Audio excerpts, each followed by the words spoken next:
Hello, church family. Welcome to today's Sunday School video. We are in session 2, Joy of Adversity, and our key idea this week is believers can face adversity in the joy of knowing the gospel is spread, and we are in Philippians chapter 1, verses 12 through 26. And so to get started this morning, let's ask the question, what are some motivations that might lead a Christian to be a faithful, even joyous witness in unfavorable circumstances?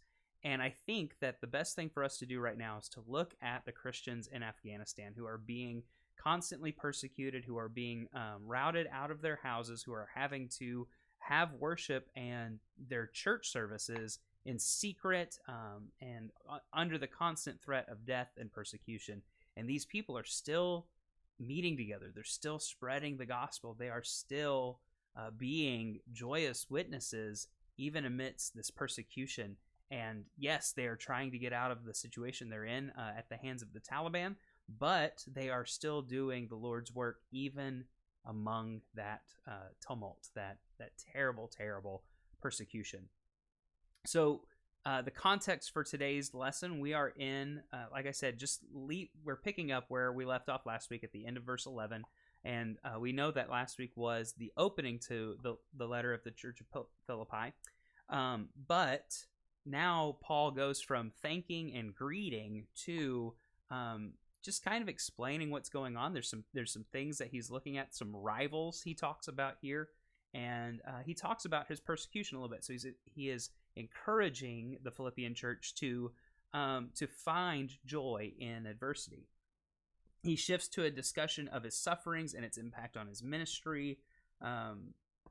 He talks about even those who witnessed with the wrong motives were being used by God to spread the gospel. So we'll look at some people who are spreading the gospel with wrong intention, but still the message is getting out about Jesus. And then we look at something at the end of this passage, and it's a very famous verse, but it says to live as Christ and to die as gain. And we get the full context of that verse. We hear that all the time, but what does that really mean? Well, Paul explains that to us at the end of our passage today.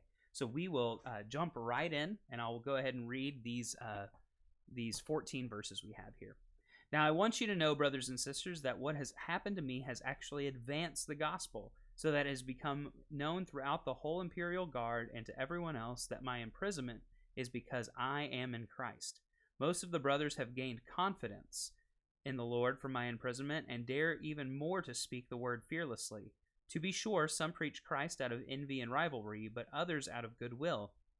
These preach out of love, knowing that I am appointed for the defense of the gospel.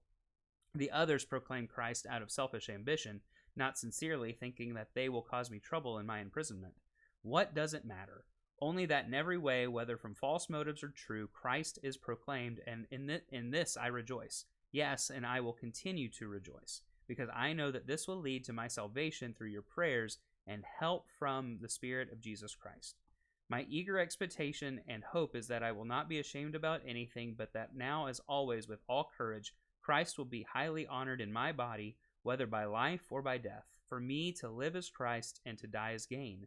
Now, if I live on in the flesh, this means fruitful work for me, and I don't know which one I should choose. I am torn between the two. I long to depart and be with Christ, which is far better, but to remain in the flesh is more necessary for your sake. Since I am persuaded of this, I know that I will remain and continue with all of you for your progress and joy in the faith, so that because of my coming to you again, your boasting in Jesus Christ may abound. So we look at, we see that Paul is undergoing house arrest. He is imprisoned at this point, and he's saying that even though he's imprisoned, there are people who have been emboldened by his persecution and by his imprisonment. Some people out of love for the ministry, other people out of selfish intent. They are trying to self-promote. They are trying to get a foothold on ministry, I guess, so that they can maybe earn a living through it.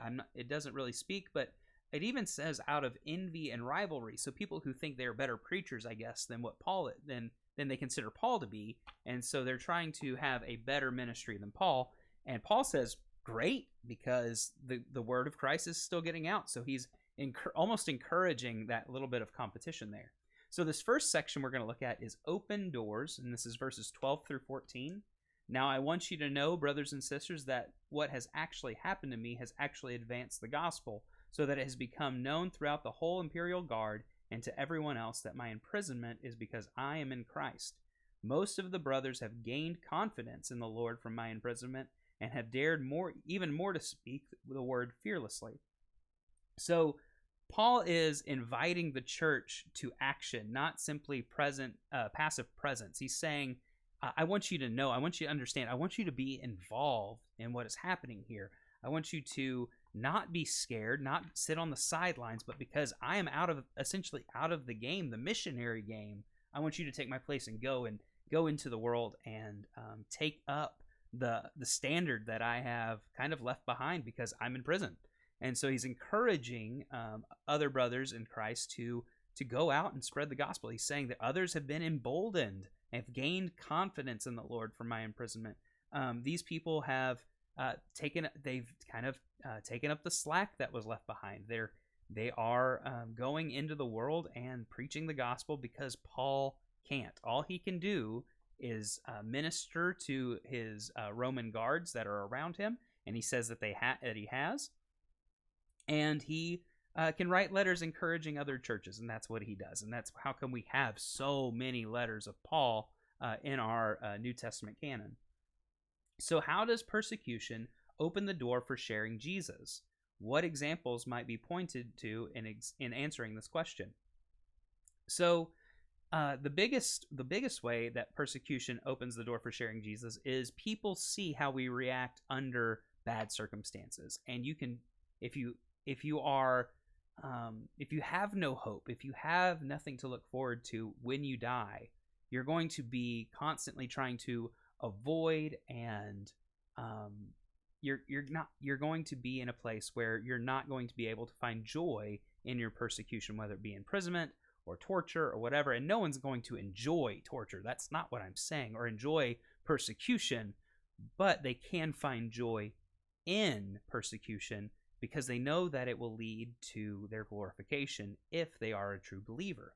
And that's what Paul's talking about here. He says, at the very end of this passage, he says, I don't know which one I want more. I don't know if I want to go ahead and go on into glory, or if I want to stay back so I can encourage you to spread the gospel even more. He says, one is better for me, but the other is better for you. And so Paul is wrestling with this, but he is finding joy because he is able to witness to his captors. He's able to worship alone and to encourage other churches. And so he's got a ministry even though he is behind locked doors. And so those are the examples that we can point to, especially of Paul, but we can also look at other believers who have been martyred or imprisoned or even martyred for their beliefs. And we can look at, if you don't have or haven't seen it, there is a website and a publication called The Voice of the Martyrs, and it talks about Christians in other countries and what they're doing, what their ministry is, what is happening to them, their stories, the stories of their persecution, and it should encourage us as Americans to send aid to our foreign missionaries and to other foreign churches, but also for us to go out and spread the gospel in a place where we can do it freely. We don't have to worry about this intense religious persecution that they're having. So let's continue reading and go ahead and read Mission Accomplished. This is verses 15 through 18. To be sure, some preach Christ out of envy and rivalry, but others out of goodwill. So he addresses these two different groups, a group that is preaching out of goodwill, who are doing it for right reasons and good intentions, and this other group who are preaching out of envy and rivalry. And I'm assuming that rivalry there, and I'm pretty sure that it's talking about rivalry toward Paul, somebody who is seeing Paul as a rival, as a competitor, and because he's behind bars, because he's locked in his house, essentially, they are saying, all right, I can get the word out and it'll be all about me. And Paul says in the next couple of verses that he likes that. In verse 18, he says, what does it matter? So these preach out of love, knowing that I am appointed for the defense of the gospel. That's verse 16. Verse 17, the others proclaim Christ out of selfish ambition, not sincerely thinking that they will cause me trouble in my imprisonment. What does it matter? only that in every way, whether from false motives or true, Christ is proclaimed, and in this I rejoice. Yes, and I will continue to rejoice. So he says here, it doesn't matter whether they're trying to compete with me or not, because Jesus is still being spread. The message of the gospel is still being spread throughout Asia Minor, throughout Rome, throughout the Middle East, throughout Jerusalem. It's being spread. Christianity is starting off as this tiny spark that grows into a worldwide wildfire. And Paul was at the center of that, and whether it be people preaching, him influencing people to preach and encouraging them to, or sparking up some competition for people who are trying to be better than Paul. And Paul's like, I don't care. It's not a competition to me, but hey, if it gets the message out, it gets the message out. Great. So he's looking at this from a very practical standpoint, a very pragmatic and optimistic standpoint here. So why is it important for Paul to focus on the results and not the motives? Well, if he looks at the motives of people, it doesn't really accomplish anything, because he knows that people are sinful. He knows that people are self-serving, and that if he only ever focused on the motives, he would only be angry, and he would not be doing himself any good, and he would not be doing his supporters any good. He would be stirring up conflict and animosity toward other believers, which is one thing that Paul preaches against several times in the New Testament. He says, do what it takes to make peace with one another. As far as it is up to you, be at peace, be peacemakers. And so Paul, being one who practices what he preaches, he is not going to bring up these conflicts, these unnecessary conflicts. There are times when Paul does bring up some things that certain churches are doing, and he goes, why are you allowing this? And he said, you need to do something about it yesterday. Sin in the church and things like in church leadership, that is. And so he calls a spade, but at the same time, he's not going to cause conflict over unnecessary conflict or competition. That's the word I was looking for. So how did focusing on the results impact Paul's joy? Well, he says right here, I rejoice. Yes, and I will continue to rejoice, because whether from false motives or true, Christ is proclaimed. And so he's excited. He's got joy, because the very thing he went to prison for was spreading the gospel. He says that he was in, and to everyone else that my imprisonment is because I am in Christ. So Paul says that he is imprisoned because of his salvation, not for any other reason other than he was trying to spread the gospel because he is a Christian. So Paul was confident of his deliverance from his current circumstances. Paul's main goal was that God would be honored through him, and Paul believed he would never stand ashamed before Christ, because every sin, had been covered by Jesus' death on the cross. In response, he wanted Christ to be glorified at every turn, whether he was standing before Caesar on earth or standing before the Lord in eternity. So let's read this next to last section here. God honored, this is just 2 verses, 19 and 20. Because I know this will lead to my salvation through your prayers and help from the Spirit of Jesus Christ. My eager expectation and hope is that I will not be ashamed about anything, but that now as always with all courage, Christ will be highly honored in my body, whether by life or by death. So how does the promise of eternity in the presence of Christ impact how Paul viewed life and death? He said, either way, in life or in death, God is going to be glorified. Christ will be exalted and God will be glorified. And so he is saying that Christ is proclaimed. And that's in verse 18. He says, it will help to his salvation because his prayers and help from the Spirit of Jesus. He knows that his salvation is assured in this because of his work and because of his faith. Especially because of his faith. We know that we're not saved by works.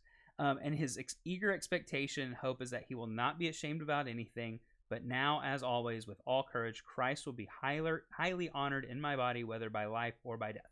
So he knows that because of his willingness to take the gospel out into other nations, to be imprisoned for the gospel, that's going to glorify Christ, and it's going to be honoring to Christ, and he knows that. And so whether he lives or dies, he knows that he has lived a God-honoring life, and that's what we should seek to do as well, mirroring and emulating the very thing that Paul did here.